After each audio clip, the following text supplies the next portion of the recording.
अब बया को जहाँ तीन गे यूट्यूब रे वीडियो कंटेंट क्रिएटर से अब यूट्यूब रे वीडियो बना दबो जहाँ तीन गे यूट्यूब रे नितो नेल को आबोरिन सोसाइटी रिन जहाँ तीन ऑलोग पढ़ाव गिद्रो मेना को ऑलोग पढ़ाव रिन गिद्रो हो जल्दी हो बानो को जहाँ गे नोडे हेज कते वीडियो बनाव दाड़े कना तो नितो नोडे आको नि मीटिंग वैल्यू क्रिएट कना तो ओना आबो ठेन आडी मारांग गौरव रना कथा तो ओना गौरव रना कथा खातिर नितो माने आडिगन मई को बया को हेज कते न्यू प्लेटफॉर्म रे वीडियो बनाव इदी दाको आको सपोर्ट नाम एको से भांगा ओना द आको चेतन रे डिपेंड है ओना द ऑडियंस चेतन रे डिपेंड है तबे है जहां गे जुदी न्यू प्लेटफॉर्म रे छुटो आए ओना तो सपोर्ट नाम गे है तबे पहले से फास्ट उनी सपोर्ट बाय नाम रहो तायनम ते दो उनी तो सपोर्ट नाम गे है तबे ओकया कपाल ओका हिलो खुलोआ ओना द आम हो बां ले दड़िया मार इहो बां ले दड़िया तबे जतो हर गे यूट्यूब रे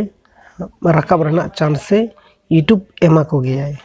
तो ओकया तीस एमा को ओना आम हो बाले दड़े कना मिनो बाले दड़े कना यूट्यूब के खुदे बड़े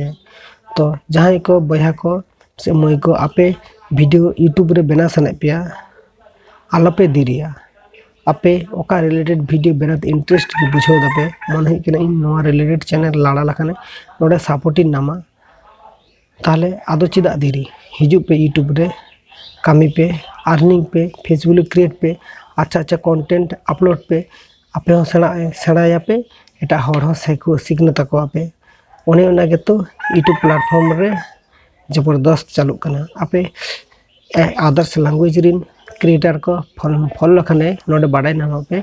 जे आको निजे हो सेणाय दा को एटा हर सेणाच को तो नोकाते बारिया हड़ा गे माने क्रिएट कना फेस वैल्यू कारण आज निजे हो सेना कना निजे हो नोडे वीडियो बना तो पॉपुलरिटी नाम एटा हड़ वीडियो बनाते मोटिवेशन जगा को तो अब सानताल कम्युनिटी रिन हो जहां यूट्यूबर को मेना को नुकु हो लेया को तो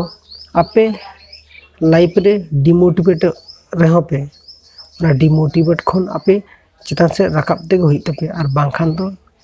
आपे ओना डिमोटिवेशन प्लेस रेगे ताहेना पे और नोआ खना चेका काते राकाब आपे चेका काते मोटिवेशन नाम आपे इना वीडियो को नेल लखन आशा दिन बुझ दड़े पे और इना वीडियो जुदी बांग पे हो नेल सना पे और इनकन भागी यूट्यूबर को वीडियो बना कदा को नोआ वीडियो को आपे नेल काते आपे मोटिवेशन पे हताव दड़े।